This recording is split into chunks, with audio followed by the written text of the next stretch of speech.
Hello and welcome to this session. This is Professor Farhat, in which we would look at the capital acquisition and repayment cycle. This is an introduction to this cycle because we will be auditing this cycle eventually. So it's very important to get the big picture. What is the capital acquisition and repayment cycle before we dive into the auditing part of it? Well, let's think about this. Every business will need money, either to grow or just to keep the lights on, to keep functioning. Sometimes you might be generating this money internally, and that's exactly what you want. You want to generate profit, and as a result, you can grow your business. But oftentimes, you need money to grow when you don't have a profit. For example, a startup company, or you need to grow, you need to expand. You need capital. There are two main ways that companies raise capital, which are debt, liabilities, borrowing from lenders, using tools like bonds, mortgages, and notes. Simply put, borrowing money. How would you borrow money? There are many ways that you borrow money. Mortgage, bond, notes, or you go to the equity market, raising funds from investors by issuing stocks.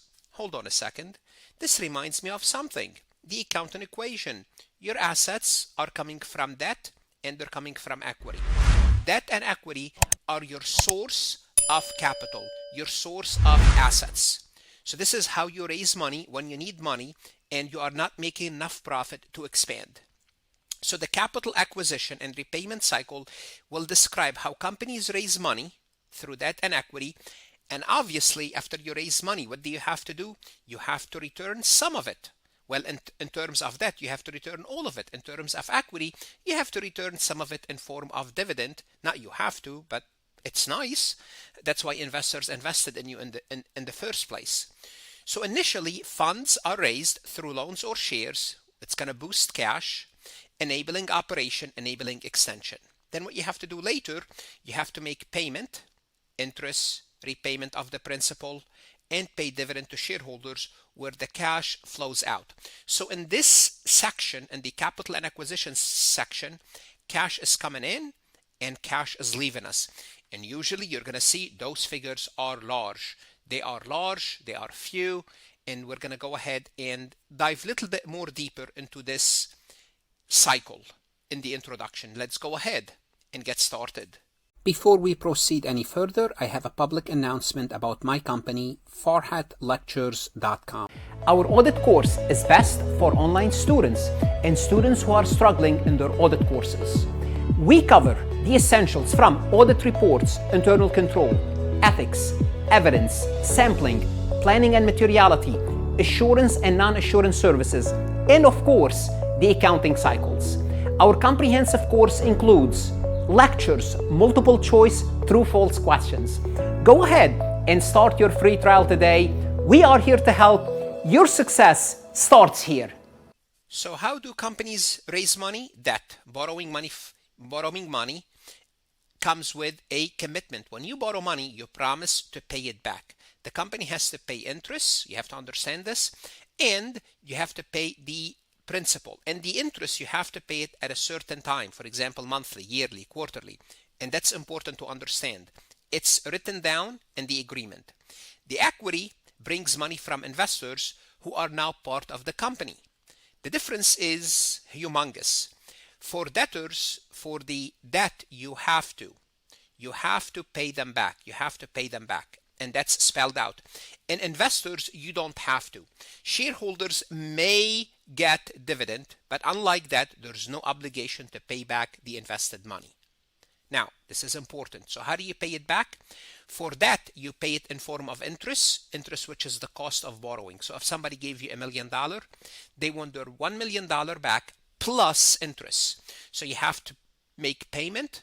Some of it is interest, some of it is principal. The equity, how do you pay them back? You don't really repay them, but you repay them in quote via paying dividend, or some companies, what they do, rather than paying dividend, they buy back the shares. So if they initially sold you the shares at $15, if the share goes up to $25, they will buy it back from you and you make a profit of $10. So a buyback is another way to pay back the shareholders. But the key takeaway, there are many ways for companies to raise and repay dividend. And each option moves cash in and cash out of the business. So you have to understand this picture. And for this cycle, there are four unique characteristics that we need to be familiar with. There are four unique characteristics for the capital acquisition, which is money raising and repayment. So compared to everyday business cycle like sales or purchasing, capital acquisition stand out. And here's why auditors and CPA candidate want to pay special attention to this cycle. One is there are few transactions. You don't borrow money or raise stocks every day like you make sales or you make purchases. However, although there are few transactions, the amount is large. There's a material impact of every transaction. So if you miss one transaction, you're going to be in trouble in terms of auditing the company. Also, there is a legal relationship with the lenders and the investors, more likely with the lenders. The lenders will impose conditions on you, legal conditions, and if you cannot comply with those conditions, with those covenants, they could put you out of business. It's serious. And there is straightforward links between the accounts. And because there are straightforward, easy links between the accounts, it's easy to see what's happening. It's easy to compute the proper amount. Now, I listed those four unique characteristics. I'm going to go over each of them separately. So companies don't borrow money or issue stocks daily, like sales or purchases. These are major events that might happen once or just a handful of times during the year. But each time they borrow money, usually the amount is significant, or they sell stocks. For example, a company might borrow $5 million in one single transaction. That's much, much more than hundreds of small sales invoices. So that's why the amount is large. And why does it matter for us as auditors? Auditors can just pick a few transactions to review, but they need to check every single one. So you don't have a lot of transaction. Maybe you might have 5, 7, 10 per year, but here you don't sample. You look at each one of them, because missing one transaction or any would have a major impact on the financial statement. So we are dealing with completeness, of course, with accuracy.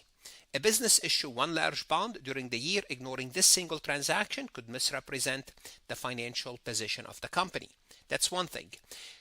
What's the other characteristic that's related to it is the materiality impact of every transaction. Since each deal is so large, leaving out would be a misstatement. Again, completeness is important, accuracy is important. Even if you miss one, if you forget to record one loan, interest expense will be seriously understated. And I still remember my first audit, my first real audit. We audited a building, basically, housing community that received money from HUD, the U.S. Department of Housing and Urban Development, from HUD. And what happened for that company, we had the opposite impact. They had one loan recorded twice on the financial statements. Why? Because they had two accountants / bookkeepers, and they did not communicate with each other. So they both kept track of the loan, and when we put the financial statement together, we noticed that the same loan with slight different figures are reported twice. We took care of it because we're auditing the company, but it's the opposite, because there was a miscommunication. So usually companies will try to keep those loans out too, so they don't look, they have a lot of that, but this was clearly an error. Just an example from the real world. Also, there's a legal relationship with lenders and investors. Whenever a company issue bonds or they borrow money from the bank, there's always a legal agreement that outlines the rights and the responsibilities for both parties. So as auditors, what do we have to do? We have to read those to determine what's happening. What are the true position of the borrower? What's the true position of the lender, to determine how should we classify this transaction? Because sometimes a loan could be equity, sometimes the equity should be classified as debt. You have to be very careful. Now, for this course, as well as in the real world, you don't have to worry about this, because this is a major issue, determining whether something is a debt or equity. It's a major decision, but usually it's a clear cut. When the area is not clear, you would need an expert to determine that, but that's beyond the scope. And this is the key for proper financial disclosure, because in the agreement they might have collateral. We have to disclose this. There are conditions. We have to disclose those conditions in the disclosure. So sometimes a financial instrument that looks like equity is actually structured as debt, or vice versa. But for our purposes, we don't have to worry about this. So auditors need to check the paperwork to get this straight in the real world.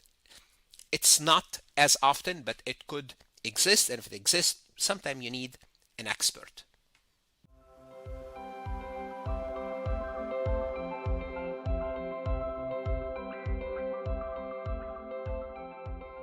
For now, let's take a look at this multiple choice question from farhatlectures.com. All the following statements are correct regarding the capital acquisition and payment cycle. So we have 3 correct statements and 1 that's incorrect about the capital acquisition and payment cycle. So if there are 3 correct and you want to eliminate them, there's more of these ones. Try to take them out first. So an auditor primary emphasis in auditing these accounts is often on the completeness and accuracy balance related audit objective. Yes, that is correct. When you're auditing the capital acquisition and the payment cycle, because the transactions are large, you want to look at completeness and accuracy. Accuracy is always good. You want to have the correct figures. But with the capital acquisition and payment cycle, you want to have everything. Therefore, it's a correct statement out. A direct relationship exists between interest and dividend account and debt and equity. That's true as well. When you have that, you could compute interest. When you have equity, you could compute dividend. There's a direct relationship. That's a true statement. Out. Usually, few transactions affected the account balances, correct, and each transaction is often immaterial. Read the whole statement. Now, and the transaction is material. That is incorrect, and that's the correct answer.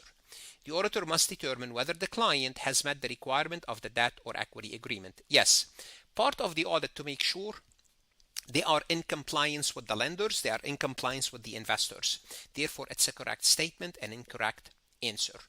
What should you do now? You want to go to Farhat Lectures, look at additional resources, multiple choice lectures that will help you whether you are studying for your CPA exam, taking an audit course, or professional certification. Invest in yourself. That's the best investment you can make. Good luck and stay safe.